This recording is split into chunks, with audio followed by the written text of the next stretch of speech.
So our seventh award ceremony has finished, and now we have already 22 award winners from many countries of the world and mostly conflicting countries. We're sorry to say we're building peace but choosing people who are working in conflicting countries. Every year the number of applications to award is growing. And we have more and better candidates every year. And it's very hard to choose because they are such a powerful women who are doing incredible work in the field and very inspired by their work. So our committee was standing before a very hard task, how to choose from so many applications. And this year we have chosen women from Burma, human rights activists. We have chosen women who worked in America, a journalist who has dedicated all her work in working in conflict areas in Africa. And also we have chosen a woman who works in Cyprus. They are incredible people. And also we have established, as our award is really a living instrument, we established also a special recognition diplomas for people who do scientific research work, who do journalistic work, who do arts work, because these are all parts of the writing about conflict, and this is extremely important.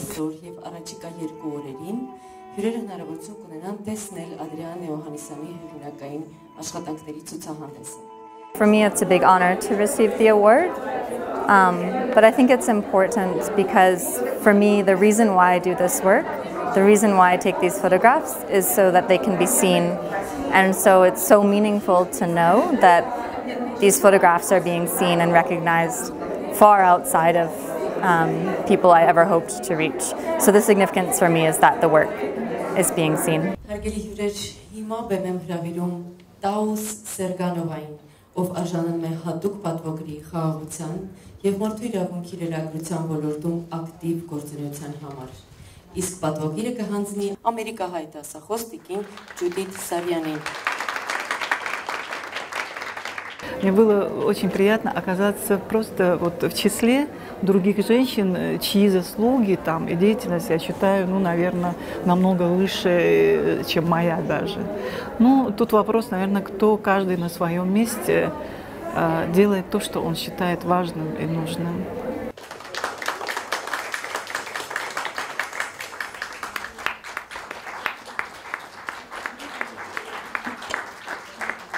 When you're awarded, you feel that yes, I'm on the right track and I'm doing something valuable.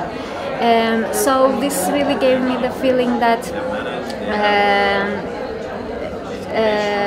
democracy today and the people here are really seeing what's happening in Cyprus, and I'm very thankful that they consider me for this award. I'm really humbly honored.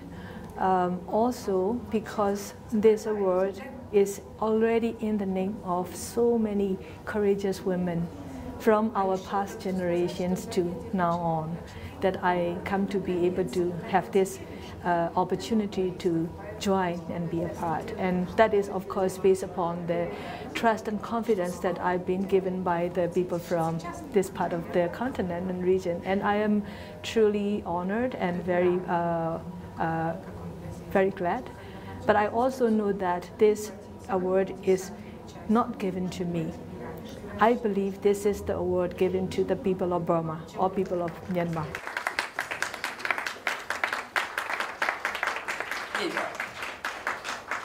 Ով Մարքինի տեխնատությունը առաջադրել է Նոբելյան կոմիտեն։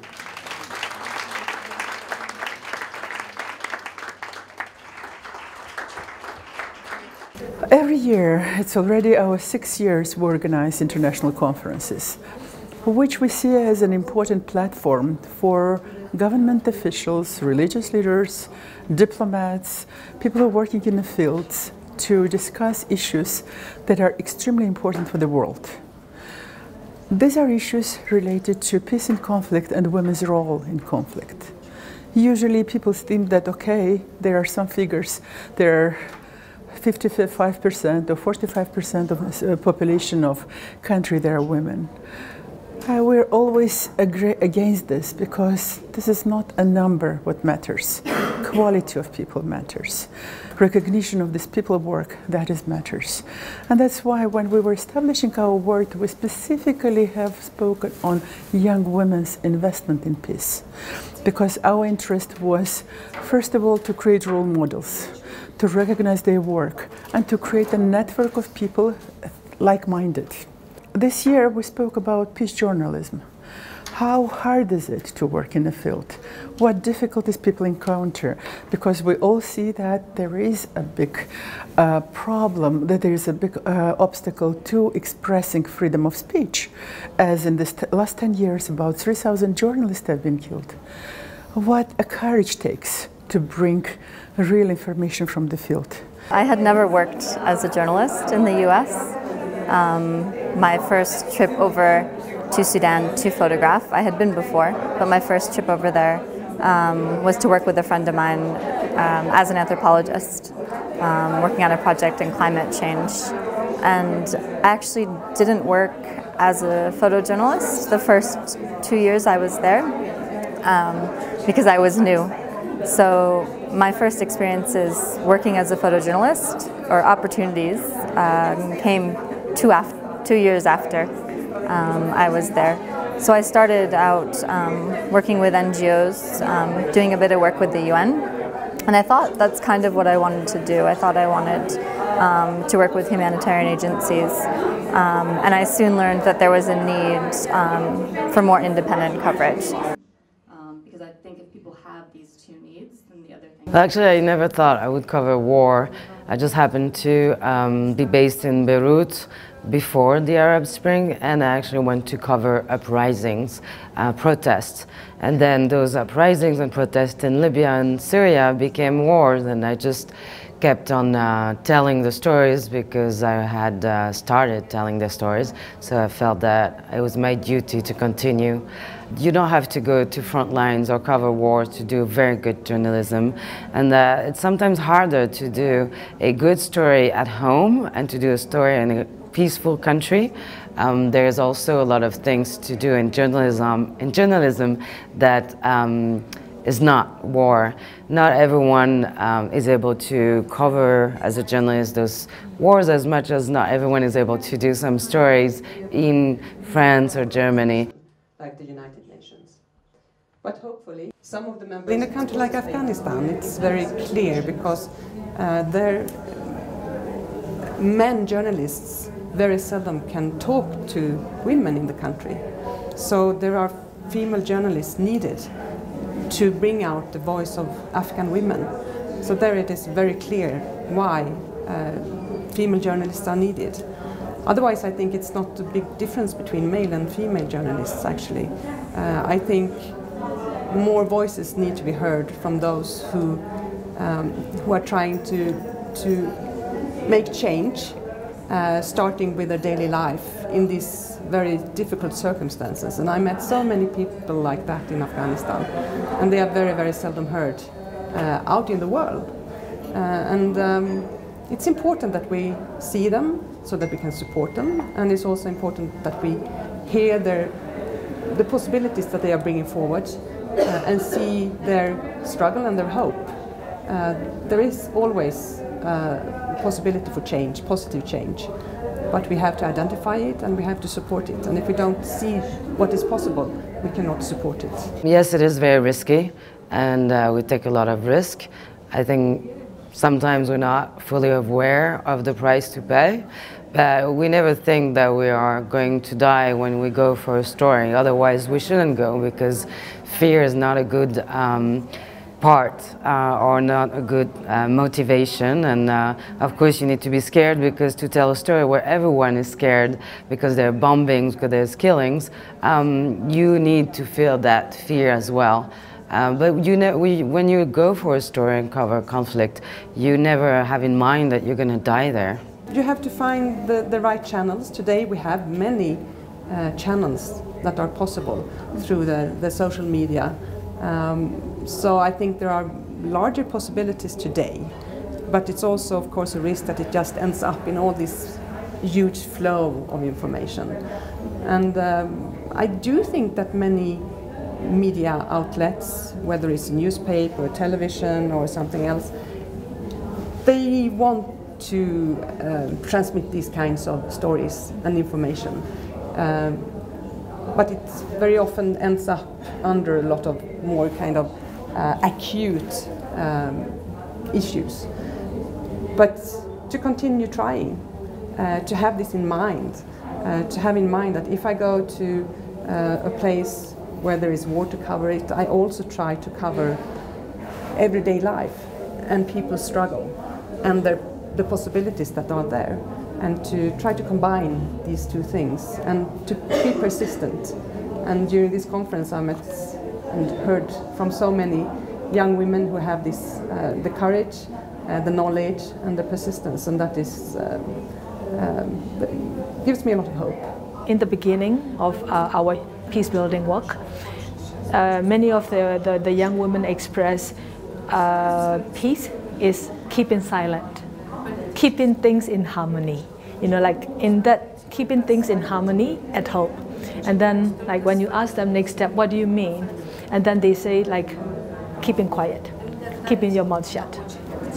Then from that stage, I came to be working with them to the other to the more like levels that they have come to be telling themselves, peace is not about keeping things quiet. Peace is about seeking justice, and peace is about breaking the silence. So breaking the silence and seeking the justice has come to be something that they see and realize this is what they have to work for if they want to work for the peace and peace building. Mais pourquoi ils sortent comme ça? Ils ne font que rentrer, sortir d'un bâtiment. Ils portent tous des drapeaux. Pour le seul mois de juin, cette coalition menée par les États-Unis.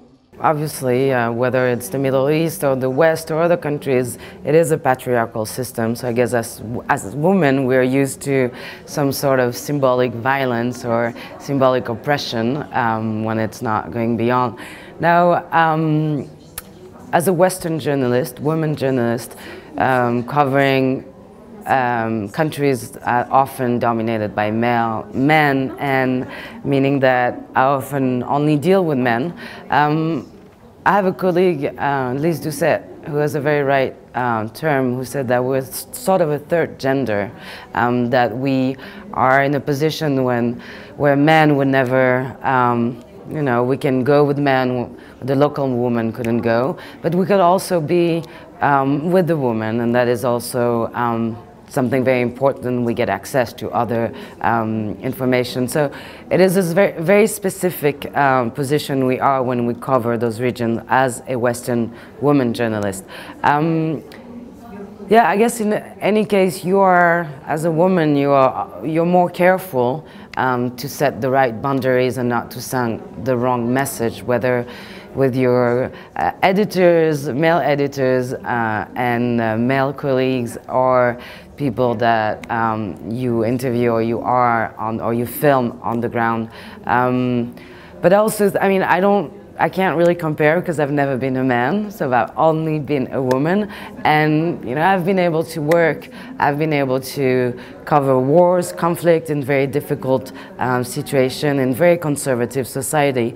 Now I believe that when the question, when I'm asked whether it's more difficult for a woman as a journalist to cover the Middle East, for instance, that means, you know, the underlying question is about sexual violence, basically. Are we?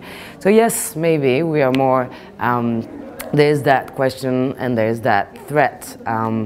But I think when we are being threatened by people who don't want us, it doesn't matter whether you're a woman or a man. You know, Islamic State, the Syrian regime, they all targeted journalists, and male and female, and it did not matter whether you were a woman.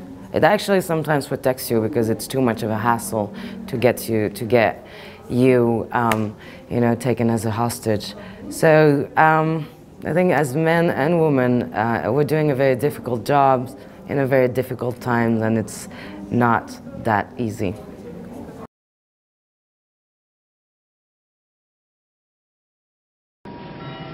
Brûlure.